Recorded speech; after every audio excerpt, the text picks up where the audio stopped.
दोस्तों, भगवान शिव के बारे में ऐसा कहा जाता है कि भगवान शिव त्रिलोक के आदि और अंत के देवता हैं, जिनके आगे दुनिया की सभी शक्तियां असफल हो जाती हैं।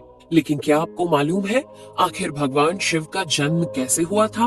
उनकी माता कौन थी और उनके पिता का क्या नाम था? उन्होंने किससे अपनी शिक्षा प्राप्त की थी और किस किस को शिक्षा का दान दिया था? अगर नहीं तो चलिए, क्योंकि इस वीडियो के माध्यम से हम आपके इन्हीं सभी सवालों का जवाब देने वाले हैं, इसलिए प्लीज इसे स्किप किए बिना एंड तक जरूर देखना। दोस्तों, आज सबसे पहले भगवान शिव के जन्म से जुड़ी पहली कहानी यानी शिव पुराण की एक लोकप्रिय कथा के बारे में बताने वाले हैं। शिव पुराण के अनुसार भगवान शिव को स्वयंभू माना जाता है, जिसका मतलब होता है कि भगवान शिव का जन्म स्वयं ही हुआ था। यानी कि इससे एक बात तो साफ हो जाती है कि ना ही भगवान शिव की कोई माता है और ना ही उनके कोई पिता है। इसी कारण से भगवान शिव पंच तत्वों से भी परे है, जिस कारण से इन्हें मृत्यु का भी कोई भय नहीं है और इनकी मृत्यु कभी नहीं हो सकती। पर अब बात करते हैं विष्णु पुराण में बताई गई भगवान शिव के जन्म से जुड़ी हुई एक और कहानी के बारे में। विष्णु पुराण में बताया गया है कि भगवान विष्णु के माथे से निकलने वाले तेज के कारण भगवान शिव की उत्पत्ति हुई थी और उनके नाभि से निकलते हुए तेज से कमल पर विराजमान ब्रह्मा जी का जन्म हुआ था। मगर दूसरी ओर भगवान विष्णु के जन्म के बारे में शिव पुराण में बताया गया है कि एक बार की बात है जब भगवान शिव अपने घुटने मल रहे थे और उनके घुटनों से निकलने वाले मैल से भगवान श्री विष्णु जी का जन्म हुआ था। पर अगर ऐसा हुआ है तो विष्णु पुराण और शिव पुराण एक दूसरे से बिल्कुल अलग है। इस कथा के अलावा भगवान शिव के जन्म की एक और पौराणिक कथा काफी ज्यादा पॉपुलर है, जिसे शायद आपने बड़े बुजुर्गों से सुना होगा। पर अगर नहीं सुना तो आपकी जानकारी के लिए बता दें कि एक बार की बात है जब भगवान विष्णु और परम ब्रह्मा जी के बीच इस बात पर बहस छिड़ गई थी कि आखिर इस संसार में सबसे महान कौन है। और जब भगवान विष्णु और भगवान ब्रह्मा इस बात को लेकर बहस कर रहे थे तो एक जलते हुए खंबे के रूप में महादेव उनके बीच आए थे।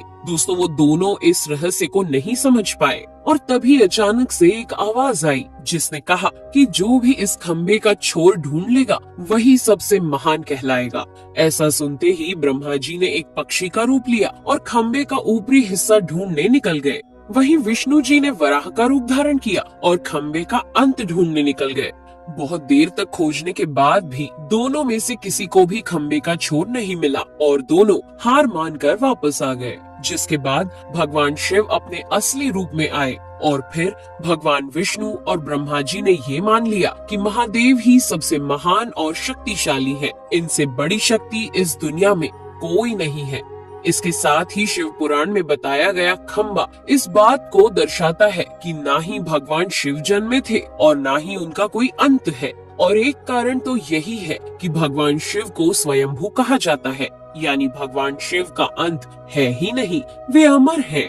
अब हम बात करते हैं भगवान शिव से जुड़े एक ऐसे विषय के बारे में जो सबसे ज्यादा प्रसिद्ध है कि क्या भगवान ब्रह्मा भगवान शिव के पिता हैं?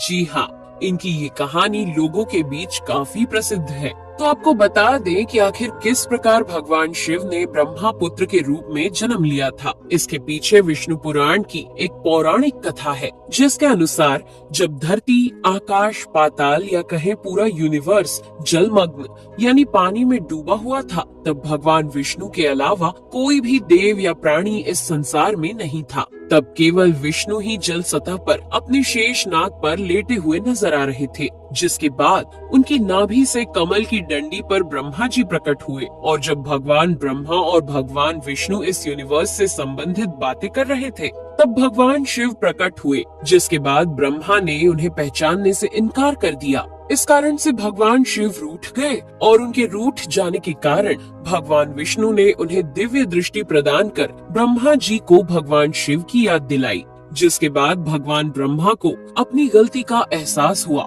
और शिव से क्षमा मांगते हुए उन्होंने उनसे अपने पुत्र रूप में पैदा होने का आशीर्वाद मांगा। जिस कारण से भगवान शिव ने भगवान ब्रह्मा की प्रार्थना को स्वीकार करते हुए उन्हें ये आशीर्वाद दे दिया। लेकिन इसके बाद जब भगवान ब्रह्मा ने इस सृष्टि की रचना शुरू की तो उन्हें एक बच्चे की जरूरत पड़ी और तब उन्हें भगवान शिव का आशीर्वाद ध्यान आया, जिसके लिए भगवान ब्रह्मा ने तपस्या की और बालक के रूप में भगवान शिव उनकी गोद में रोते हुए प्रकट हुए।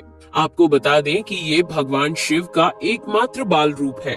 जब भगवान ब्रह्मा ने उनके रोने का कारण पूछा तो उन्होंने बताया कि उनका कोई नाम नहीं है। तब भगवान ब्रह्मा ने भगवान शिव का नाम रुद्र रख दिया, जिसका मतलब होता है रोने वाला। पर इसके बावजूद भी भगवान शिव चुप नहीं हुए, इसलिए ब्रह्मा ने उन्हें दूसरा नाम दिया। पर शिव को वो नाम भी पसंद नहीं आया और फिर भी वे चुप नहीं हुए। इस तरह शिव को चुप कराने के लिए भगवान ब्रह्मा ने भगवान शिव को 108 नाम दिए थे, जो रुद्र, शर्व, भाव, उग्र, भीम, पशुपति, ईशान और महादेव जैसे नाम थे। और शिव पुराण के अनुसार उनके ये नाम पृथ्वी पर लिखे गए थे। इसके बाद बात आती है श्रीमद् देवी महापुराण की। तो श्रीमद् देवी महापुराण में भगवान शिव की माता और पिता के बारे में बताया गया है। श्रीमद् देवी महापुराण के अनुसार देखा जाए तो एक बार जब भगवान नारद जी ने अपने पिता भगवान ब्रह्मा जी से पूछा कि सृष्टि का निर्माण किसने किया है, साथ ही भगवान विष्णु, भगवान शिव और आपके माता पिता कौन है, तब भगवान ब्रह्मा जी ने नारद जी को त्रिदेवों के जन्म के बारे में बताया। जो बताया वो वाकई चौंका देने वाली बात थी। दरअसल उन्होंने कहा कि देवी दुर्गा और शिव स्वरूप ब्रह्मा के योग से ब्रह्मा, विष्णु और महेश का जन्म हुआ था।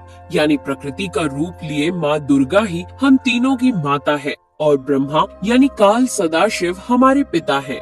इसके साथ ही श्रीमद् देवी महापुराण में भी भगवान विष्णु और भगवान ब्रह्मा के बीच हुए झगड़े की एक कहानी मिलती है, जिसके अनुसार एक बार श्री ब्रह्मा जी और विष्णु जी में झगड़ा हुआ और दोनों में बहस छिड़ी हुई थी। तब भगवान ब्रह्मा ने कहा कि सृष्टि को मैंने बनाया है और मैं ही प्रजापिता हूँ, जिसके जवाब में भगवान विष्णु जी ने कहा कि मैं आपका पिता हूँ, क्योंकि आप मेरी नाभि से निकले हुए कमल से पैदा हुए हैं। और धीरे धीरे कर ये बहस बढ़ती गई। दोस्तों, इसके बाद इन दोनों का झगड़ा सुनकर सदाशिव वहाँ पहुँचे और उन्होंने कहा कि पुत्रों, मैंने ही तुमको इस संसार को बनाने और इसे संभालने के केवल 2 काम दिए हैं। इसी प्रकार मैंने शंकर और रुद्र को संहार और तिरोगति के कार्य दिए हैं। इसके साथ ही उन्होंने कहा कि मेरे 5 मुख हैं। एक मुख से अकार, दूसरे मुख से उकार, तीसरे मुख से मुकार, चौथे मुख से बिंदु और 5वें मुख से नाद यानी कि शब्द प्रकट हुए हैं। उन्हीं 5 को एक साथ मिलाकर देखा जाए तो एक अक्षर ओम बनता है, जिसे आज हम सभी भगवान शिव के मूल मंत्र के रूप से जानते हैं। इतना कहने के बाद भगवान ब्रह्मा और विष्णु दोनों ही समझ गए कि भगवान शिव से ज्यादा शक्तिशाली इस दुनिया में कुछ भी नहीं है और दोनों ने भगवान शिव को प्रणाम किया और चले गए। चलिए दोस्तों, अब जब आप भगवान शिव के बारे में इतना तो जान ही चुके हैं, तो क्या आपको पता है कि आखिर भगवान शिव ने किससे शिक्षा प्राप्त की थी और उनके गुरु कौन थे? हम जानते हैं शायद ही इसका जवाब आप में से किसी को पता होगा, पर जिन्हें नहीं पता उन्हें बता दें कि भगवान शिव स्वयं इस संसार के गुरु माने जाते हैं, जिन्होंने इस संसार में गुरु शिष्य की परंपरा की शुरुआत की थी। लेकिन अगर सवाल आता है कि आखिर भगवान शिव किसके गुरु थे, तो आपको जरूर जान लेना चाहिए कि हिंदू धर्म के ग्रंथ कहते हैं कि ब्रह्मा जी और शिव जी इस संसार के सबसे पहले गुरु हैं, जिन्होंने गुरु शिष्य के इस रिश्ते की शुरुआत की थी। जहां भगवान ब्रह्मा ने अपने मानस पुत्रों को शिक्षा प्रदान की थी, वहीं भगवान शिव ने अपना ज्ञान केवल अपने 60 शिष्यों को दिया था। यानी भगवान शिव 60 शिष्यों के गुरु थे और वे जिन शिष्यों के गुरु थे उन्हें आज के समय में सप्त ऋषियों का दर्जा दिया गया है। तो दोस्तों, ये थे भगवान शिव के जन्म से जुड़े हुए कुछ फैक्ट्स, जो आपको कैसे लगे हमें कमेंट करके जरूर बताइए। साथ ही अगर आपको वीडियो पसंद आया हो तो इसे लाइक और चैनल को सब्सक्राइब करना बिल्कुल ना भूलें। धन्यवाद।